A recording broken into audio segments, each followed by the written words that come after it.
All right. Welcome to day 2 of Positive Impact. I'm so happy that you all were able to join us yesterday and now joining today so we can continue learning more about HIV and how we are going to move forward ending the epidemic. Yesterday, we were able to hear from several activists and advocates in the field of HIV. We talked about research, trials, and the future of HIV research and what's coming down the pike. And then also talking about how to make talking about sex more geared towards pleasure versus geared towards scare tactics, and how to make customizable approaches for each person in their quest to become more comfortable with sexual health. So today we are going to hear from a lot of different speakers. We're going to start with Alex Anastasia, who is part of the Bravo program here at Equitas Health. And she is going to talk about violence towards people living with HIV in the LGBTQ community. So without further ado, I will hand the reins over to Alex.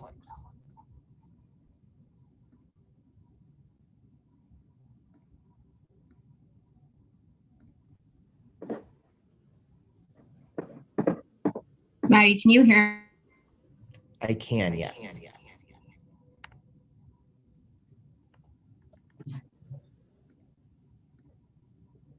All right, can you hear me?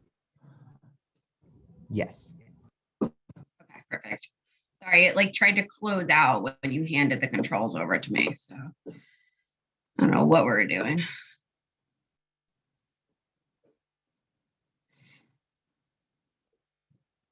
All right. Maddie, can you just let me know if you can see that okay? Yes, I can. Okay, awesome. Good morning, everyone. I'm really excited to be here. My name is Alex Anastasia. I use she, her pronouns, and I am the outreach and training specialist at Bravo, which is the Buckeye Region Anti-Violence Organization. A little about myself and about Bravo. So Bravo is actually a division of Equitas Health. Specifically, we work on ending violence at Equitas Health. So Equitas has a lot of different divisions that kind of take their own focus, and our focus is anti-violence work. We work to eliminate violence perpetrated on the basis of sexual orientation and/or gender identity.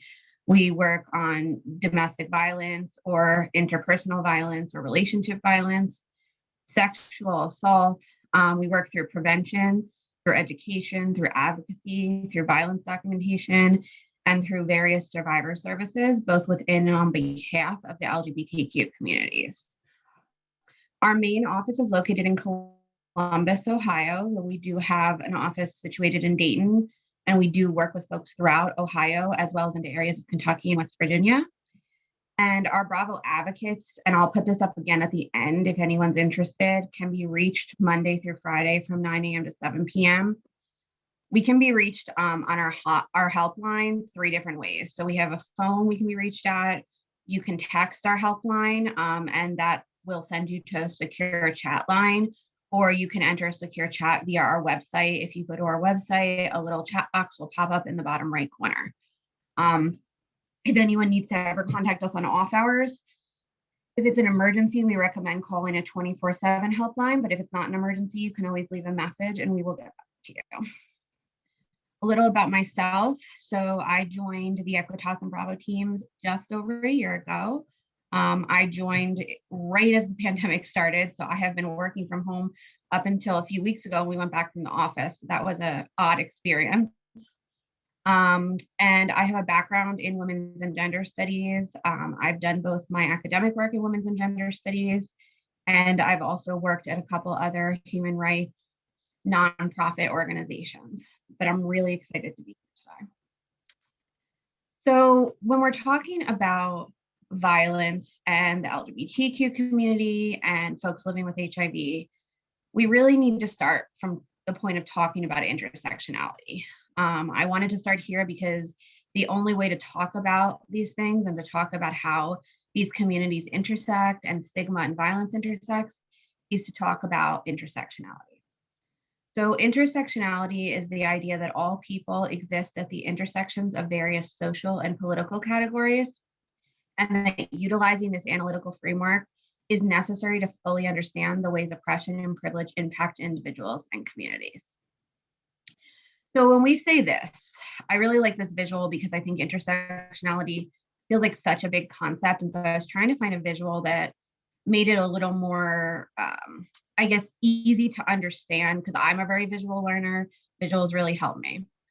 So the idea of intersectionality is basically you see this arrow in the middle that says intersectional, and this little cross point right here in the middle where all the arrows cross. You have sex and gender, religion, class, age, history, ability, sexual orientation, and there's that point in the middle where all the arrows cross.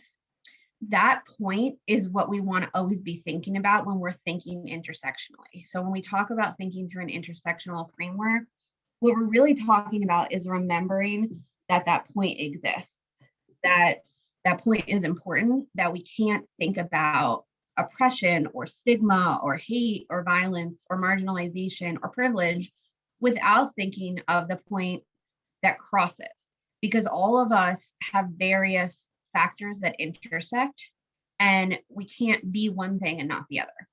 I can't be my gender identity and experience just my gender identity without also experiencing my race. I can't experience my gender identity and my race without also experiencing the fact that I speak English as a first language, or what class I'm in, or what my sexual orientation is. And so it's really critical that we keep a focus on that lens when we're talking about all of this. And talking about intersectionality is really central to talking about where the communities of LGBTQ folks and those living with HIV cross, and where the various issues that those communities face cross. And LGBTQ plus individuals and people living with HIV often exist at the intersection of a variety of marginalized identities. We know statistically just that this is the case, that those who are LGBTQ and or those who are living with HIV tend to exist at the intersection of various oppressed and or marginalized. So they're going to exist across various groups. So maybe you have someone in the LGBTQ community who's also a person of color. Then we're existing at the intersections of homophobia and racism. And we need to think about that, because you can't separate that, right? You can't just have homophobia and be like, I'm just going to ignore the racism. This is the justice work we need to do. So when we're talking about intersectionality and we're talking about these communities, we really want to talk about stigma and we want to talk about violence. So what are we talking about when we talk about stigma? Stigma is a social construct identified as discrimination against and condemnation, sorry, I can't speak today, of a person or group of people based on social characteristics culturally perceived to be negative and abnormal. So there's a couple important things here that we want to think about. So first, stigma is a social construct. There's nothing inherent about the stigmas that we attach to certain things. It is absolutely a social construct, and it's important to understand that because it's perpetuated by society, right? The only way stigma survives, the only way it persists, is because it becomes something that's quote unquote normalized in society, that everyone, kind of sees a certain group or a certain characteristic as stigmatized. And so it kind of becomes this idea of fact when it's actually not fact at all. And we also want to pay attention to the idea that stigma is culturally perceived. In other words, stigmas that we hold in dominant culture in the United States may not be the same in other countries, or may not be the same in subcultures, or there may be stigmas that subcultures in the United States, kind of place on people, but other subcultures don't. And so it's really important that we're coming from that perspective and that we understand that. There's a lot of stigma surrounding the idea of living with HIV. There's a lot of stigma surrounding being a member of the LGBTQ community. There's a lot of stigma surrounding being a survivor of sexual violence or being a survivor of intimate partner violence. And when we talk about intimate partner violence, we're talking about really any kind of relationship violence. So that could be violence that occurred with someone that someone had a relationship one time. It could be domestic violence that's occurring within a household. And so we just want to use the IPV language, or intimate partner violence, because domestic violence, a lot of times to people reads as it's only within a household, right? And that's not always the case. There can be relationship violence between partners or family members that aren't necessarily living under the same. So when we're talking about stigma surrounding these things, right? We are thinking about these intersections of the two communities. So we're thinking stigma surrounding folks living with HIV, right? There's all this stigma if we think of the history of HIV and we think of the history of the way the United States has addressed HIV and the different kind of narratives that have come out, right, surrounding HIV. And we think about the different stigmas that have been placed on folks living with HIV, that maybe they've been sexually promiscuous or irresponsible, or they're the biggest one, right, when we first started seeing HIV was that people thought that folks living with HIV could just transfer it to anyone through the air, right? And so there's this stigma placed on those folks and that community. There's stigma placed on, and there's many, many others we could go through that I'm sure many of you are well aware of. Stigma placed on being a member of the LGBTQ community, maybe, again, being sexually promiscuous or maybe being perverted is a stigma that sometimes gets placed on folks whose sexual orientation is not read as straight, right? It's abnormal, and so maybe it's perverse. There's stigma on being a survivor of sexual violence and the way that we approach those survivors. Maybe the idea that the person asked for it, or the idea that the person got themselves in that situation, or the idea that the person is somehow tainted because they experienced sexual violence. There's all these stigmas that are very, for lack of a better term, grotesque and incredibly damaging. And when we look at the intersections of the groups or when we look at the people who exist at these intersections of those living with HIV and those who are members of the LGBTQ community, there's stigmas coming from a lot of different angles. And the thing about stigma is I think sometimes people think of it as this kind of innocuous thing, right? This thing that doesn't do a lot of damage. It's just an idea or a narrative, but it does an incredible amount of damage because it leads to isolation. It leads to the way society and individuals are looking at other groups, other specific groups, other specific individuals. It leads to the way we talk about policies and laws and the way we form policies and laws. And it leads to a lot of violence. And stigma and violence are really very much inseparable from each other, which is where this idea that stigma is just this innocuous thing kind of floating around, right? It is not. And that's what we want to talk about. So when we're talking about violence, I want to talk about a few different kinds of violence. And a lot of times these forms of violence are going to intersect with each other quite a bit. But I do want to clarify kind of what kind of violence we're talking about. So bias violence is violence that is motivated by hate or bias against a person based on their sex, gender, race, ability, illness, sexual orientation, socioeconomic status, or other identity category. And we can see immediately when we think about something like bias violence, how incredibly interconnected to stigma that is, right? Bias violence is literally kind of the follow-up, right? Stigma is the precursor for bias violence. But if violence is initiated on the basis of or enacted as a result of someone's perception or a group of people's perception towards a certain group of other people, a certain marginalized group, a certain individual, because of certain social characteristics, then it is quite literally a direct follow-up to stigma. Gender-based violence, or GBV, which you might hear called SMIMES, is violence that's directed at a person or group of people because of actual, I wrote on, but that's supposed to be of, because of actual or perceived sex and or gender identity. So gender-based violence is basically a kind of bias violence, right? It's a specific kind of bias violence that's perpetuated against people because they are perceived to have a gender identity and or sex that doesn't feel quote unquote normal to society, or it doesn't feel quote unquote right to a certain person or a certain group of people. And we say actual or perceived because sometimes gender-based violence can be enacted on folks because maybe those around them are seeing their gender expression and or are seeing some kind of action and take that to mean that this person identifies a certain way or lives a certain way. And so it's not necessarily based on the actual person as much of the perception of the folks enacting the bias violence. Relationship violence, which we can also talk about as IPV or DV, which is intimate partner violence or domestic violence, is a pattern of behaviors that are coercive, manipulative, and isolating in a way that limits a person's access to safety and resources. So what do we mean when we say that? Like manipulative, coercive, and especially some people, want clarification on isolating in a way that limits a person's access to safety and resources.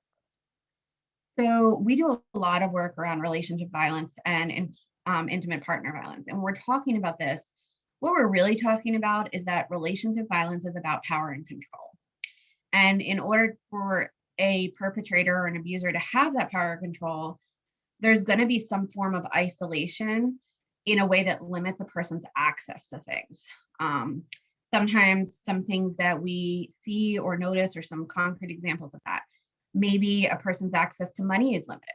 So maybe one partner is hoarding kind of the financial resources and the other partner has to ask for permission to use financial resources, or to buy certain things, or maybe they only get an allowance. That's, again, limiting a person's access to resources. Maybe a person's access to medication is limited. Maybe the partner is the one picking up the medications and or distributing the medications. We've seen this used, and this is where, again, we see these intersections, right? Unfortunately, this can be used for someone who's maybe on hormones because they identify as non-binary or trans, and they're taking gender affirming, they're using gender affirming medical care, and maybe they're taking medication that works with them for their gender affirmation. Maybe they're taking hormones and partners limiting access to those hormones, or maybe partners limiting access to HIV testing, or maybe partners limiting access to going to the doctors for follow-ups for medication surrounding someone's illness, or maybe surrounding HIV, or maybe surrounding, really could be anything, pain management, right? And so that's what we kind of mean when we're talking about isolation in a way that limits a person's access to safety and resources. Interconnectedness of these forms of violence is something that I said at the beginning. It's something we need to continue to look at. And that we really have to think about that intersectionally, right? Because again, these forms of violence, we can make this giant confusing chart, right? But if we're thinking about intersectionality and we're thinking about the different identity categories that people exist within, right? Gender identity, assigned sex, class, race, ability, illness level, we could go on and on, right? Those are all intersecting, which means that the various forms of violence and stigma that impact those certain marginalized identities are also intersecting. And so it's kind of there's a lot of complexity to it, and there's a lot of layers to it. And it's really, really important that we pay attention to those layers, because otherwise what we end up doing is addressing one thing, or just addressing the issues one group of people are facing, and that becomes an issue. And it means that we're only solving a very small portion of the problem, but we're not actually looking at the whole problem. We're just looking at this piece, right? We're just looking at one piece of the issues that are impacting these marginalized communities at a flat piece, when the situation is actually like this 3D, right, big model.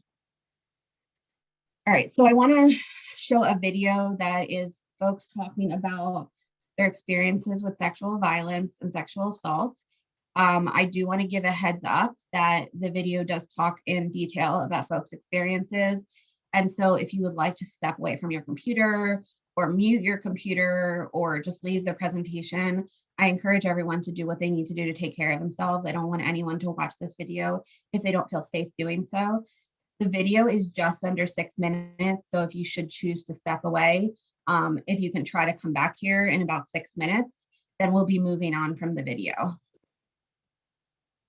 Hopefully this doesn't give me a problem on Zoom. Sometimes it likes to. Yep. Come on.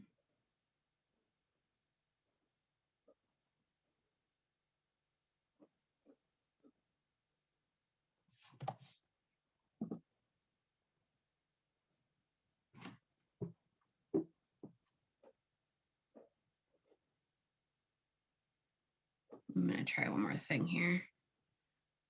I don't know why it likes to do this every time.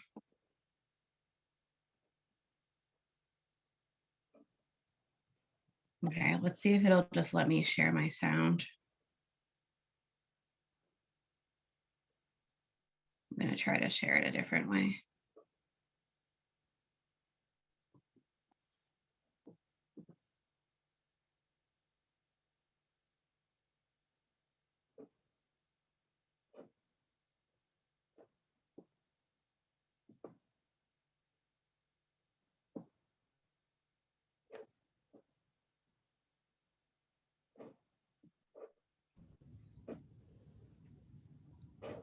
Alex, if you do have technical difficulties with it and you want to share the link with me and Teams, you're more than welcome to do that too. And I can put it in the chat feature so people can watch on their own time, unless you get it started now.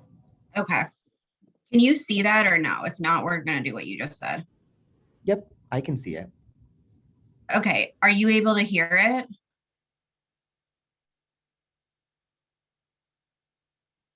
Was that sound working, Maddie? It is not. It is not. Okay. All right, I'll try. Let me just try sharing sound. And if that doesn't work, then we're going to go the other way because I don't want to waste time doing this. Share sound. Used, How about now? and helpless. It was a little traumatizing. Did you hear that? Yes. Okay, awesome. All right. Okay, so if folks want to step away and need to step away, you have 5 minutes and 50 seconds. I was 9 at the time. I had never understood how people were supposed to treat my body. While I was being violated, I was trying to understand how I was being violated. That was really complicated for me. Out of nowhere, he was standing over me. He was pulling me down, pulling my pants down. All of a sudden, the conversation switched. He started to kind of move forward toward me and became violent. After just talking to this man, his forearm is in my throat and I'm up against this storefront. We only feel sorry for certain women. We only believe certain women. For trans women and for femmes, because we're not seen in the binary, especially trans women, like a mockery of womanhood, people don't believe us, or our claims against sexual violence isn't legitimized. The Me Too movement, it was a little bit disheartening, the fact that this was a woman's work for 8 years and there wasn't really any recognition of that or even where it came from. There's like a legacy of, Black feminism that the Me Too movement is a continuation of, specifically Tarana Burke. And she's been really great at mentioning queer and trans people. So to see privileged white women within Hollywood essentially co-opting that and turning it into a different narrative was a little difficult for me to see. In the Me Too movement, a lot of Black women or Black femmes are angry is because it's like we have to shout from the top of our lungs, where a cis white woman can write an op-ed or just make a claim and the world burns. The Me Too movement doesn't do a lot to include trans women because there are a lot of situations where trans women are not just afraid of going out and reporting something bad happened to them sexually. You're also afraid of, the way that the cops will treat you when you're trans. I don't know a lot of women who have to deal with that. There was just such judgment about how did you get in this situation? Why were you sleeping with someone that you'd only just met? I wasn't acting in a way that they deem womanly. We're usually told that we're being very deceitful by being who we are, and it's destructive, It doesn't make me feel like a person. It's just victim blaming, and all women go up against that, but when you add the trans level, that's an intersection, and that means that I'm gonna then experience what cis women experience, but then with another layer. There's cis, able-bodied white women out there who, what they're doing I think is amazing, but there are Black trans women out there who are screaming Me Too from the ground that they've just been beaten up on. Some of them are screaming Me Too from the hospital that they're laying in, and some of them can scream because they're dead. Realizing that the ability to campaign, the ability to march in the streets, the ability to scream out loud and tell your story is a privilege. With that privilege you can tell your story, but you also can uplift stories. In all of this conversation surrounding abuse and rape and sexual crimes, really, there hasn't really been any mention of the fact that trans women are being killed at a higher rate than ever before. We need to ask ourselves why that's the case and who's killing us and why are people killing us. It's lack of information, lack of understanding. For lots of trans women, especially if they're women of color, there are lots of more barriers to walking down the street, avoiding street harassment, than just making sure that they're not wearing things that could be sexualized. I don't feel like trans women are allowed to be sexually empowered without it being a thing. I feel like that's a cis privilege thing, that a woman can be sexual, she can be gorgeous, she can be attractive, and that just be her. But for a trans woman to do that, it feeds into a whole narrative of us being fetishized. Having to defend my identity it's tiring, it's exhausting. It's like a never-ending fight. I think I have privilege sometimes with passing. I think people tend to kind of brush it off because they're not reading me as a woman. So they look at me as like, oh, you can handle yourself, or you're strong enough to do that. And I think that's where like the dangerous part is. I don't think that people are ready to be for the nitty-gritty of like the daily lives of trans women's lives, which includes sexual violence at the hands of police officers, which includes murders. I would love cis allies and straight allies especially to be making sure that the message is inclusive of queer people, of trans people, of everybody that doesn't really fit into the narrative that's going on at the moment. If everyone realized that all of our battles individually are part of like a collective human experience, the things that trans women of color face are about white women too, and are about white men too, and that if all of us are free, then it's a much better world, and if one of us is left behind, then that means that there's no real justice. It's difficult to understand what everybody has been through, but it just takes listening. I don't think that anybody knows everything. We get things wrong, and there's no shame in getting things wrong, but it's where you go from there. It's how you listen to your sister. And if you're open to listening to what someone else has been through, then no one can fault you for that.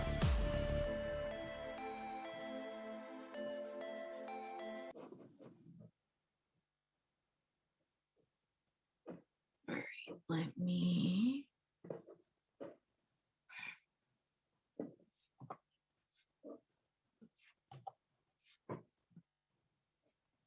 All right, my computer just froze trying to reshare the PowerPoint, so give me 1 second here.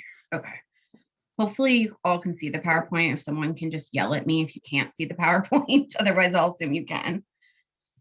Okay, so violence in the LGBTQ plus community.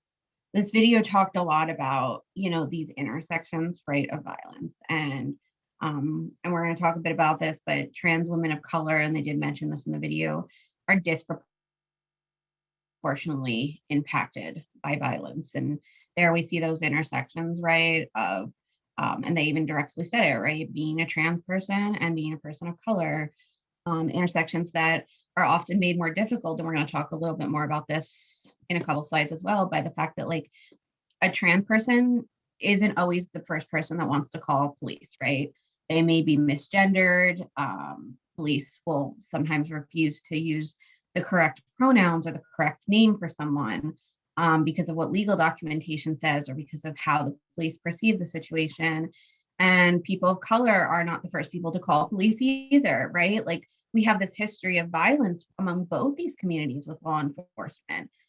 Trans folks and folks of color have every reason to not trust the police. And when you put these things together and a trans person of color is attacked or harassed or assaulted, the likelihood of someone reaching out to the police is quite low.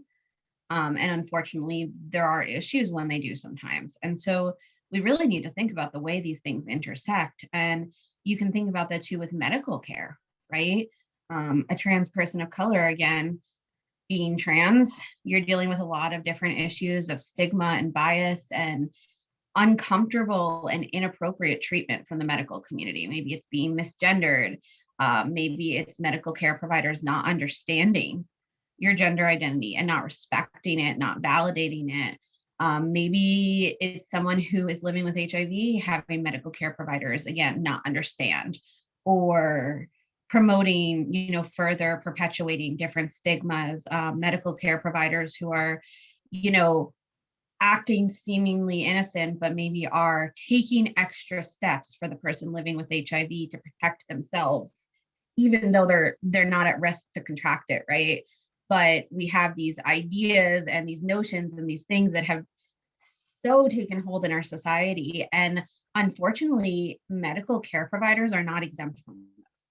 And, this is something, this is the reason Equitas exists, right? Is that the idea that you would have a medical care provider not understand that they don't need to put on extra layers of gloves to treat someone with HIV is appalling.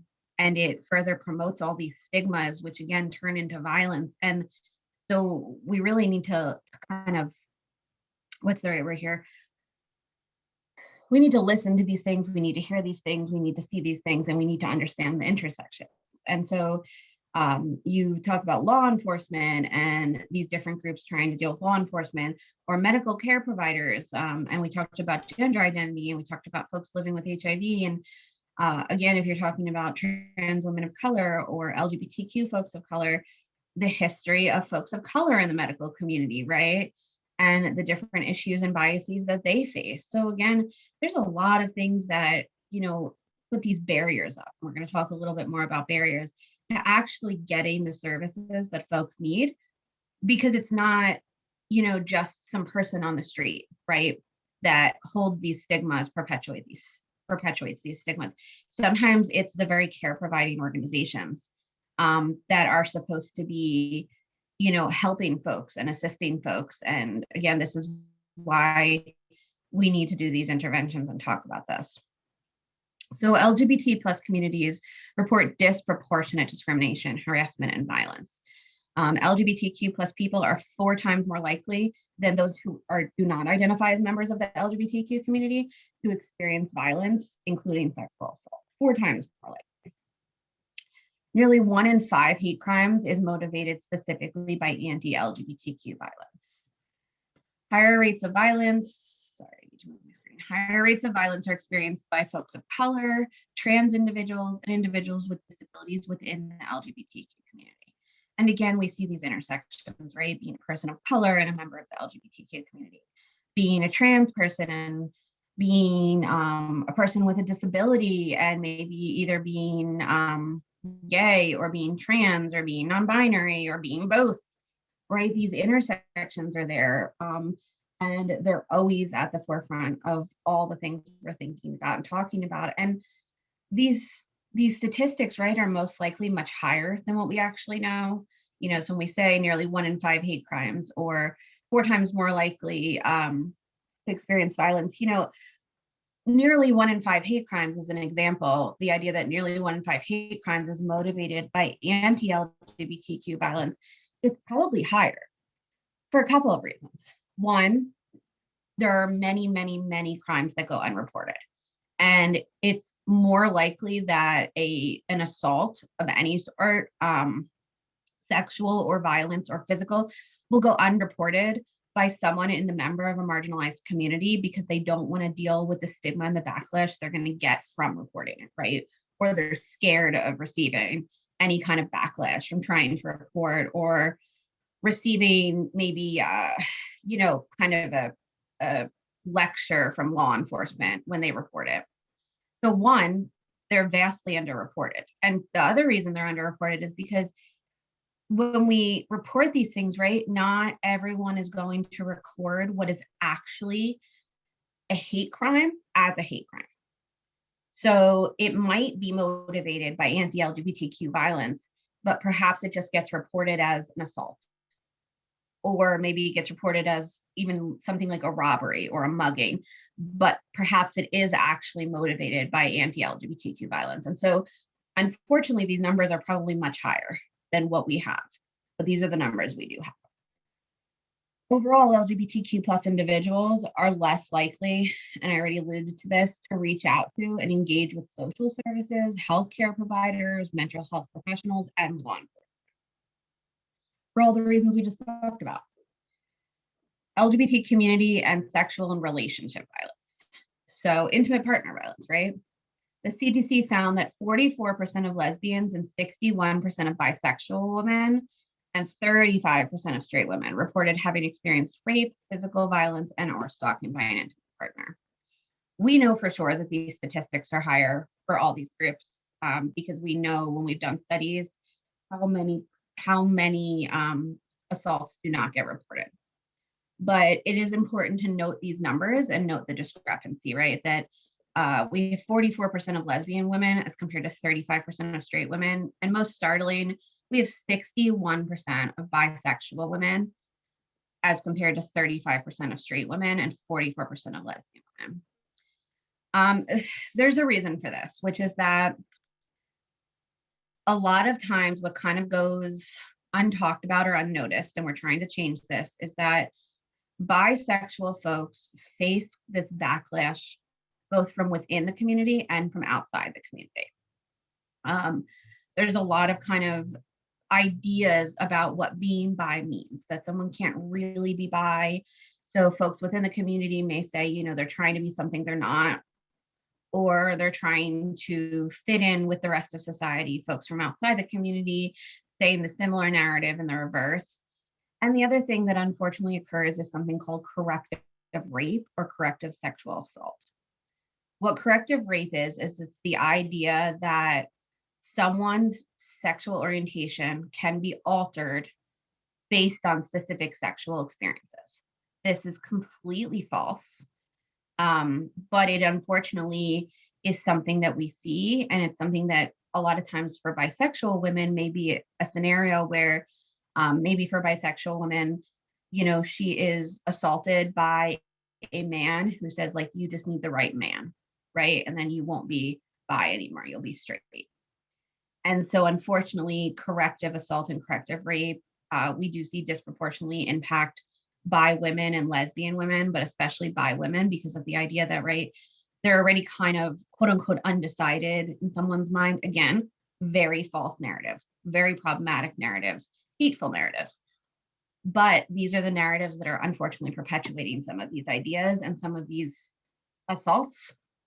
21% of trans, genderqueer, and gender nonconforming college students have been sexually assaulted, compared to 18% of non-TGQN, which is trans, genderqueer, and gender nonconforming women, and 4% of TGQN men. Again, numbers are probably all higher because of reporting. But we do see, right, a disproportionate number of folks who identify as some form of non-binary or trans experiencing sexual assault as college students. We already talked about the numbers being higher. 1 in 2 transgender individuals, that's 50%, will experience sexual assault in their lifetime. That's a really startling number. That's an incredibly high number. We really need to think about why this is and how we can go about preventing this. And a lot of this goes back to some of the things that were talked about in the video, right? Is one of the women in the video talked about how she has some privilege for passing, meaning that folks around her may perceive her as a woman upon first meeting her, may perceive her as a cisgender woman.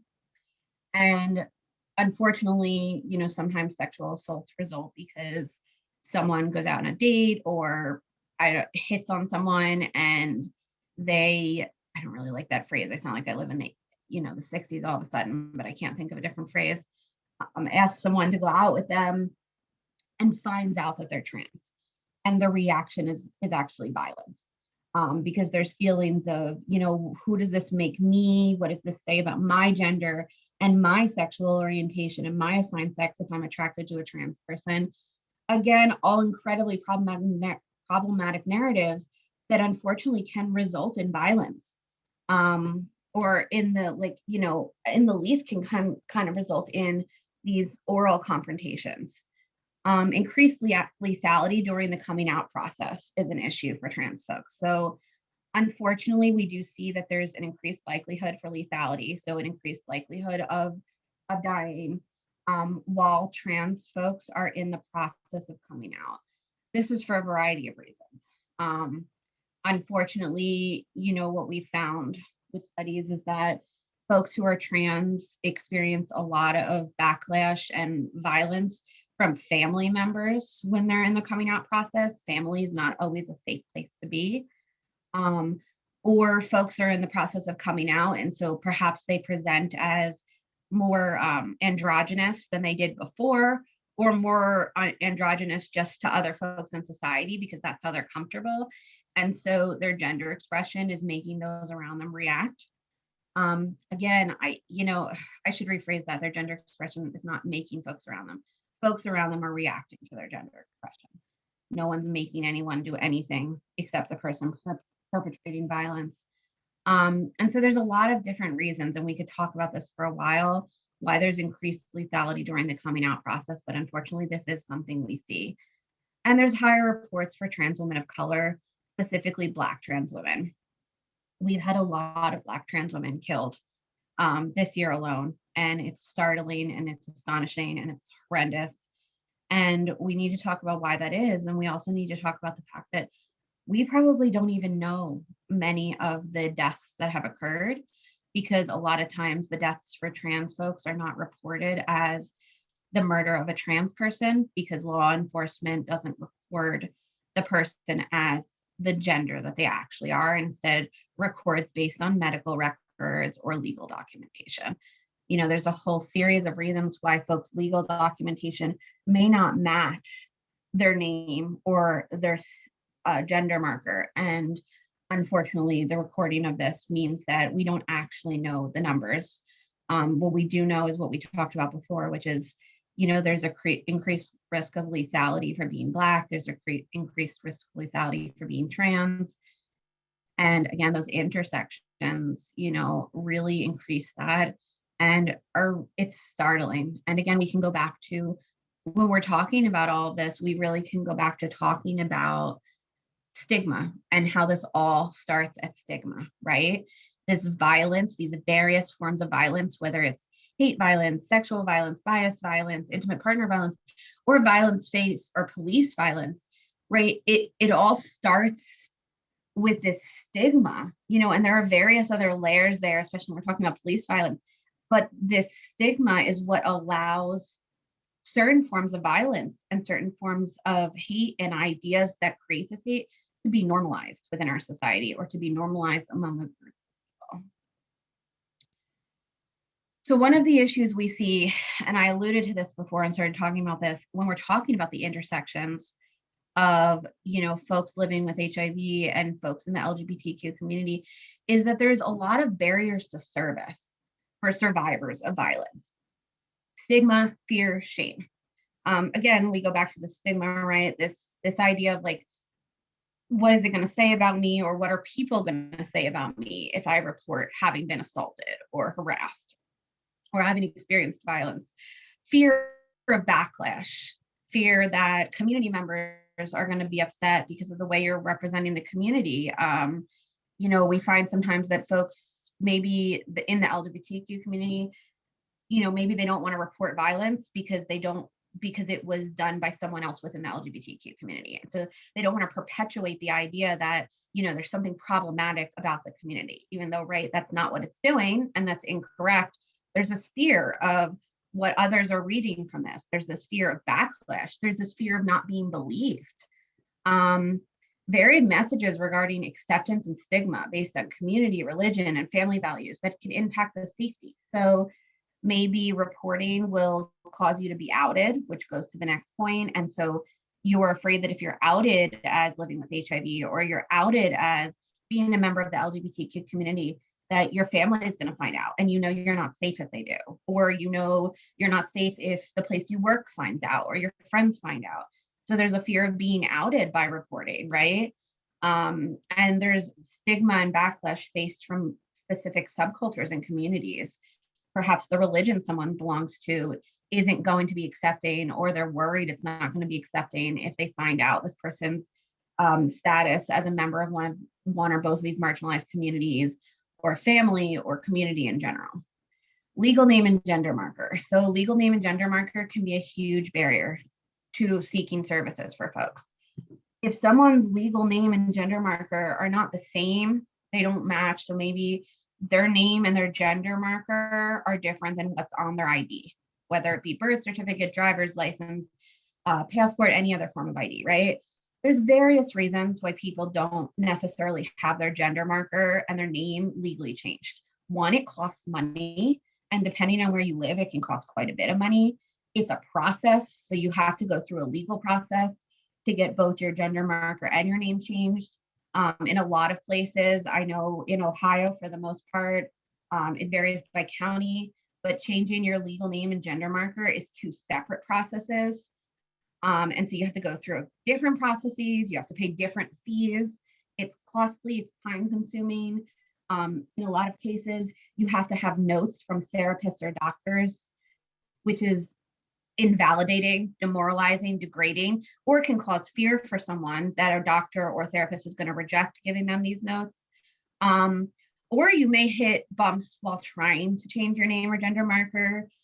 Just because people are in charge of doing this documentation doesn't mean they're always accepting. So there's all sorts of reasons why someone, may be living with their actual name and actual gender, but their legal documentation doesn't match that. And that's a huge barrier to service because folks don't want to go into the doctor's office and have to explain why it says one assigned sex on their chart, but they don't identify with that. Or why it says one name on their insurance card and their medical history, but that's not actually the name or the pronouns they want to use. And unfortunately, not all doctors are respectful of that. Same thing for reporting, right? Seeking services from maybe a social worker or an organization, again, not wanting to explain, not wanting to deal with it, or not wanting to go through the legal stuff if someone does want to report to police, of having to deal with, hey, this is my name and gender, but my legal documentation says this name and gender, because that's also outing. If your documentation and your actual gender and name don't match, you're being outed. You end up having to out yourself to the service provider you're working with. And a lot of folks aren't ready for that or fear violence as a result of being outed for the reasons we talked about.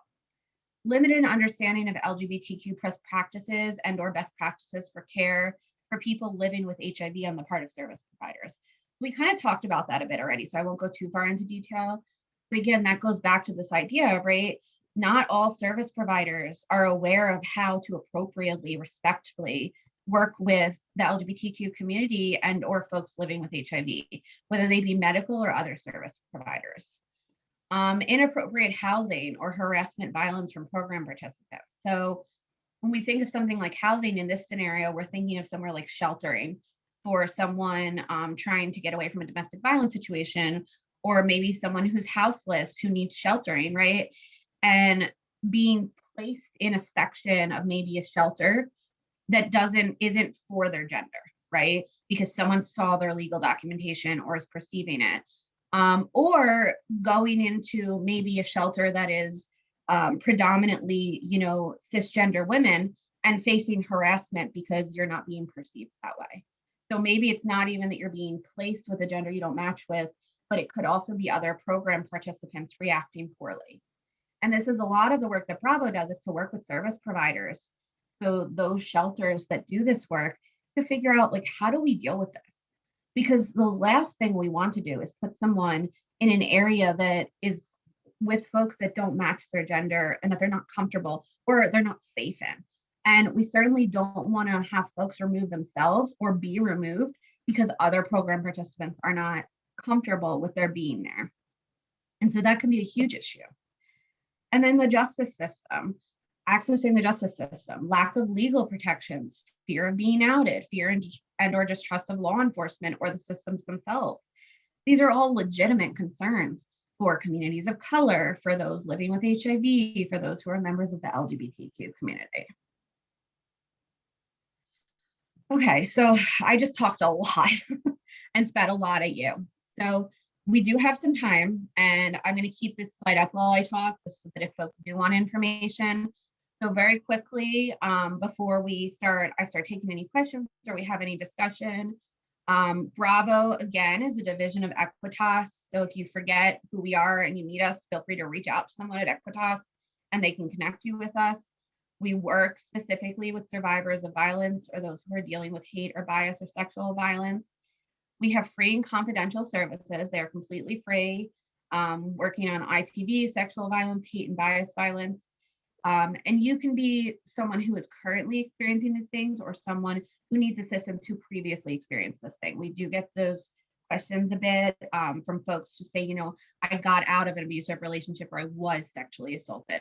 Can you still work with me? Absolutely. You don't have to call us when you're in the middle of it, but you certainly can. We also do training and technical assistance for service providers. So as I mentioned, shelters, nurses who are doing any kind of sexual assault exams, any service providers that are likely to work with the LGBTQ community, which is pretty much all service providers, we are more than happy to do training and technical assistance with. That's a big part of my job.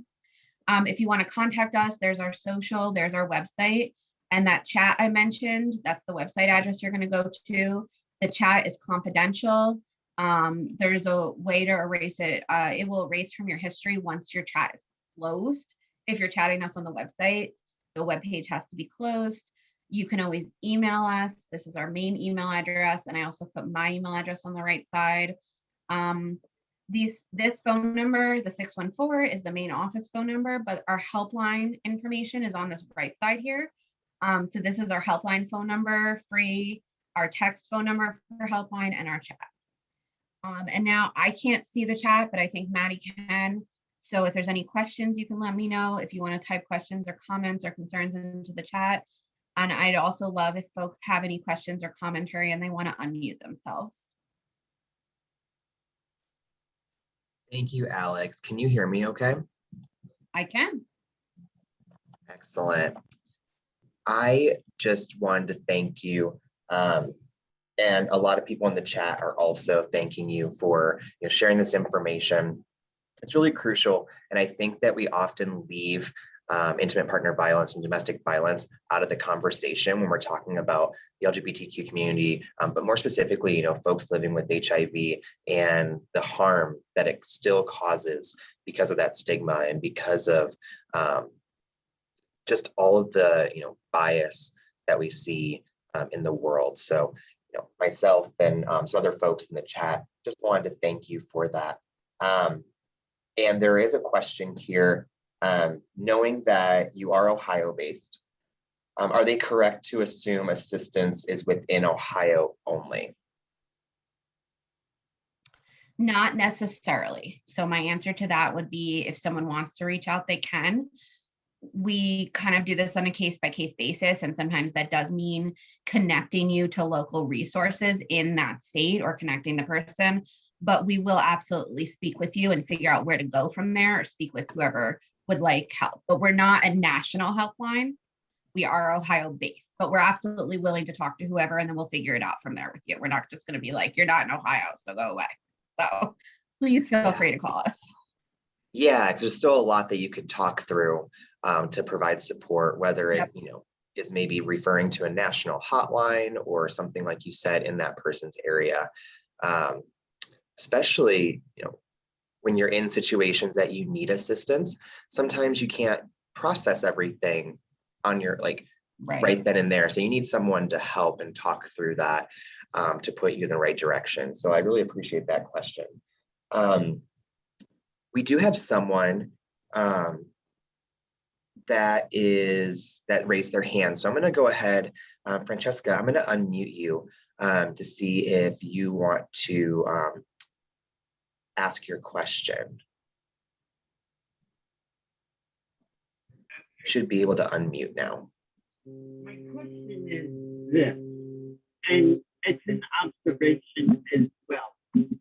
Due to the stigma and the preconceived notion, especially here, and as a trans woman living with HIV in Ohio, how would you, how would you effectively try to engage others in helping them find housing, that kind of thing? Because for instance, whenever I've called to get housing assistance, whatever, be it renting an apartment such as that, and they oftentimes hear my voice and say, oh, and you're trans. We don't rent the trans. You know, and I will also say, well, I've got a two-part question. So we'll start there. And how do you educate case managers for those living with HIV as our trans? And they may need to be a first call it being advocate that get a trans person into even housing, whatever. Francesca, I am so sorry. I was having an incredibly hard time hearing you. Maddie, did you hear that? I heard small parts of that. Yeah, I heard small parts of it. And Francesca, correct me if I'm wrong. It sounded like you were asking about folks living with HIV who are also trans and experiencing discrimination or issues within like apartments or housing. Is that Trying to find accurate? housing, that's what I heard too, yeah. Yes. And there have been times whenever you have gone to get housing and it's been a Me Too thing where I know I as a trans woman have gone alone to meet maybe a male landlord, and they see me based on my appearance, and they're like, well, if you do this sexual favor kind of thing, I might rent to you. Am I making more sense? Are you hearing me more clearly? No, it was just, you're much clearer now. You were just cutting off. Like what you're saying makes perfect sense. I just couldn't hear you fully. Absolutely. So there's a couple things with that. So first of all, if you're dealing with access to housing and it's any kind of public funding, they're absolutely not allowed to discriminate against you based legally. And I know that sometimes this legal versus the actual reality rate is very different based on gender identity. As far as any kind of issues with that, where there's, someone asking for sexual favors in exchange, if you or anyone who's experiencing that ever want to call Bravo, we can absolutely walk you through how to deal with this, because that is assault. And we can walk you through and give you access to some resources. So we do not do legal work, but we do have connections with organizations that do legal work. And as far as access to housing, what we also can do, the wonderful thing about Equitas is we are a lot of divisions. And so if you were to call Bravo and we had questions about housing, we do have a housing department, right? And so what we might do is connect you with the housing department in terms of access to housing and dealing with any kind of discrimination and issues that are occurring there. And we would work with you or whoever it is in terms of any kind of sexual violence or sexual assault. I know that's not the straightest answer because I can't, it's a crappy scenario, and I can't give you an exact response to the best way to respond in that situation, other than to know, try to, if someone knows that we're here, Equitas is here, to reach out and see what resources we can connect you with so that you're not navigating through this alone and you do know what your rights are. Maddie, do you have anything to add to that? Because I think this is a question that does stretch across various departments in Equitas. Yeah, I think you handled that question really well. And like you said, it is really difficult when you're talking about legal versus actual. Right. There are laws that prevent a million things, but are they really preventing them? So I would concur with what you were stating. Exactly. Okay, now I have a two-part question, if I may. I have a second part.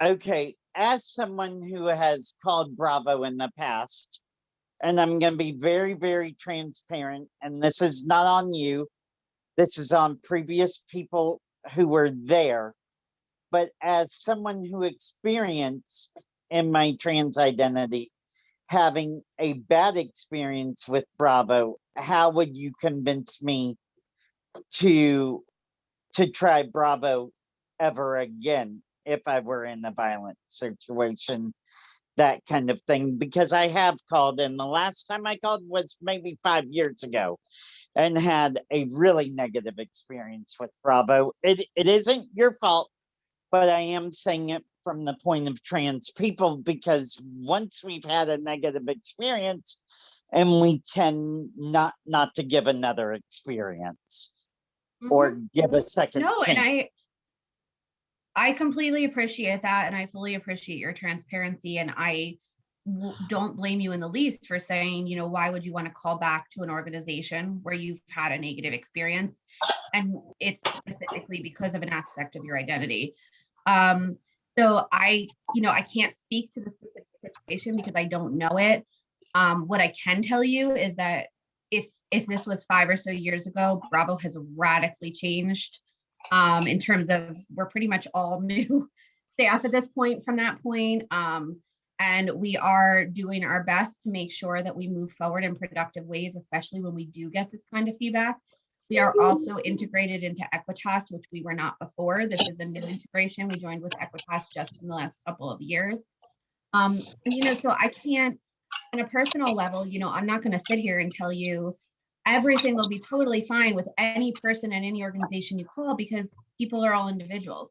What I can tell you is that Bravo works incredibly hard to make sure that we are being completely inclusive and to make sure that we are listening if someone is telling us that they've had a bad experience, or if you were to be on the phone with us or on a helpline currently with us and say, hey, you're not listening to me, like you're not listening to my experience, or you're making me not want to seek your services. And so that's the most honest and transparent answer I can give you, is that, I can't speak to your specific experience. What I can speak to is what I know about us now. And one of the things I do know about us is that we work really hard individually and as a staff to make sure that we are truly listening, both to feedback like what you're giving us and to those that we are speaking with in the present. Thank you. Of course, and I'm sorry that you had that experience. It's okay. It's the past. We're moving forward.